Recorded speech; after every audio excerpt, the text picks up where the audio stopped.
What's up YouTube, it's Sean here, and I'm here today to give you guys my early review of the upcoming New Balance 2002R in this Mirage Gray and Trooper colorway. Today's video is sponsored by who else? The good people from Heffelux. Heffelux is my all-time favorite sneaker insoles, and they sell eTPU insoles, which essentially is the same material you'll find in Adidas Boost. So if you're looking to add some additional comfort inside your shoes, be sure to check out their website, which I've linked down below in the description box. You'll see they sell a variety of different insoles, so depending on the type of insole density and the cushioning setup you're looking for, you're going to find there's a suitable insole for everyone.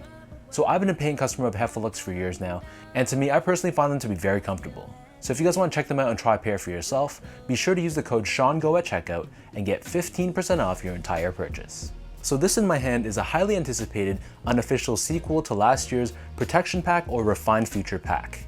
And it seems like for this year, New Balance is dropping a few colorways in the same style. So this one is nicknamed the Japan colorway because the colorway is very similar to the New Balance 1300 JP. But officially the colorway for this shoe is Mirage Gray and Trooper, and they're set to retail for a price of $150 US or approximately 190 Canadian dollars. And the style code for this shoe is M2002RDD. So I managed to grab these early from a shop online in the UK, and I guess they just released their stock early, but if I had to guess, I'd expect the official release is probably set in the next few weeks or so. So diving straight into the details, the base layer of this shoe, this is covered in this blue tone colored mesh, and in the middle we have this hit of gray colored suede with the New Balance N logo embroidered in the center. Overlaid on either side of the toe box, we have a light gray colored suede, and peeping out on the medial edge, we have a small sliver of reflective silver 3M. Surrounding the front toe cap, we have a jagged cut overlay of suede, and this same jagged or rough style can be seen throughout the entire shoe, which is what this Refined Future or Protection Pack is known for. Overlaid in the center on the mid panel, we have the New Balance N logo stitched on, and then above this, the top two eyelets are constructed out of this gray colored TPU. Moving downwards, we have more of that jagged suede which wraps around the back of the shoe, and then above this, surrounding the ankle collar area, we have more of that blue tone mesh that we saw earlier on the toe box, along with this hit of nubuck with 2002R branding stamped on the lateral side. Wrapping around the bottom of the heel, we have this perforated suede. Above this, we have this translucent overlay with New Balance branding, revealing this yellow layer underneath. And at the very top of the heel, we have this jagged overlay of leather. For the laces, so these only come with one pair of laces, and they're just your normal flat style lace in gray. Underneath this, the tongue is primarily constructed out of a gray colored mesh, but we have this gray colored nubuck overlay on the top, and on top of the nubuck, we have a jagged overlay of leather with this circular cutout revealing this New Balance branding in the center. And if you look at the back side of the tongue, you'll see that it reveals that foam layer within, which gives it more of that deconstructed DIY look. The interior of the shoe is lined in this white colored textile, which gives a nice contrast to the rest of the gray and blue tones of the shoe. And then as for the insoles are also lined in this white colored finish. This is just your standard foam lined insole, and we have New Balance running branding stamped on the heel. So the upper of the 2002R sits atop this Absorb foam midsole, which is primarily painted in white. The midsole also incorporates Absorb SBS technology as well, which helps with the responsiveness and gives you more impact protection. And then underneath the heel, it also incorporates New Balance's Energy technology, and you can see these visible gel-like pillars on the lateral side, and this entire back portion of the midsole is painted in this vintage-looking yellow color. Finally, turning the shoe over to the bottom, here we have your outsole, but it's given a bit of a worn-in and vintage look to it. On the forefoot, we have these flex screws for added flexibility, and in the middle, we have this yellow-colored TPU bar, which is what New Balance calls their stability web technology, and this helps with torsional rigidity and midfoot support.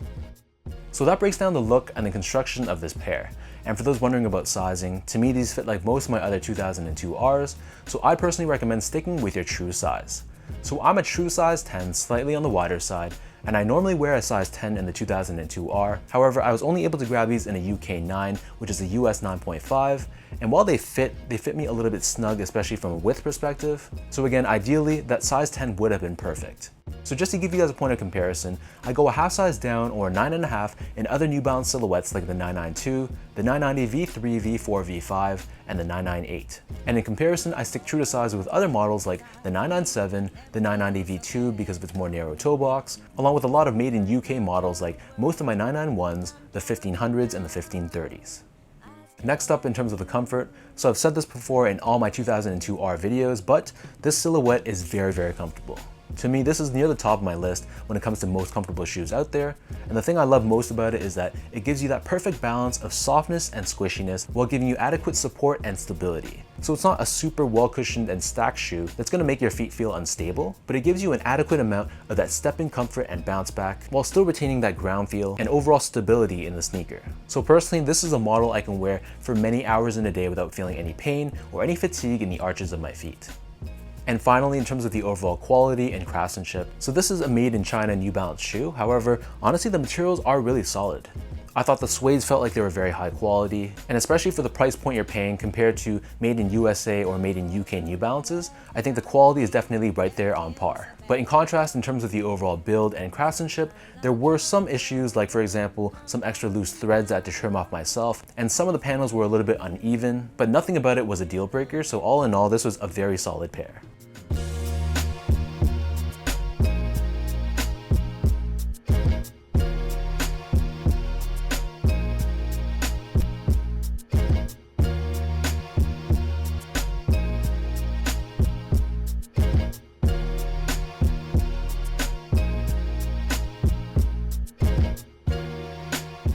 So with all that out of the way now, let's toss these on feet and I'll show you guys how these look.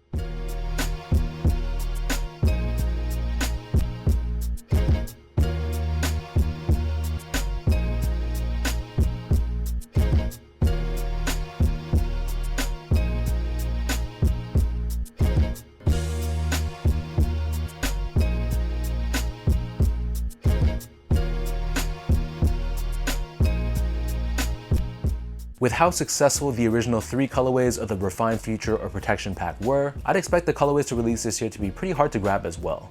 Maybe the resale value won't be as high as the original 3, and I doubt they go for as much as that original Rain Cloud colorway.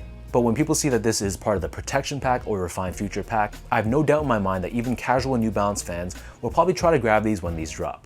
For me though, I think this colorway is amazing. I personally love that whole Japan colorway and how they adopted it on different silhouettes, and I think this is executed perfectly on this 2002R silhouette. But I'm also looking forward to grabbing that navy blue colorway in the same pack as well. So let me know in the comment section down below what you guys think about this Japan colorway. What are your overall thoughts on this shoe? Do you think that classic JP colorway translated well on this 2002R, or is it really not your cup of tea? If you guys like this video, be sure to like, comment, and subscribe to my channel if you haven't yet. You can follow me on Instagram at sgo8, check me out on Twitter at sean.go, and visit my website at seango.ca.